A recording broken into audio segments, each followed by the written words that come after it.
আচ্ছা, ছোটোবেলায় আপনারা কে কে এইভাবে শীতের রোদে বসে পেয়ারা মাখা, কদবেল মাখা বা কুল মাখা খেয়েছে বলুন তো? আমি তো কিন্তু বহুবার খেয়েছি ছোটোবেলায়, প্রচুর প্রচুর। আর আমার যে কী ভালো লাগতো সেই রোদে বসে কদবেল মাখা, আহা, বন্ধুদের সাথে। সেসব দিনই ছিল আলাদা, না? কত সুন্দর সেসব রঙিন দিনগুলো ছিল।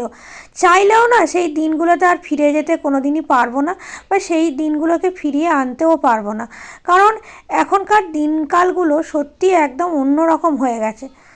যাই হোক, তাই বাড়িতে আজকে একটা পেয়ারা ছিল, তাই ছেলেকে বললাম, আমরা যেমন ছোটোবেলায় আমি খুব পেয়ারা মাখা খেতাম বা কদবেল মাখা খেতাম, আজকে পেয়ারাটা সেইভাবেই মাখবো, তুই খাবি? ছেলে বললো হ্যাঁ। তো সেই রকম কিছুই ছিল না বাড়িতে, বাড়িতে যা যা ছিল সেই দিয়েই করেছি। এরকম পেয়ারা চাট কিন্তু আমি বেড়াতে গিয়ে অনেকবারই খেয়েছি। তো এরকম হয়েছে। তো ভালো লাগলে ভিডিওটা একটা লাইক করবেন।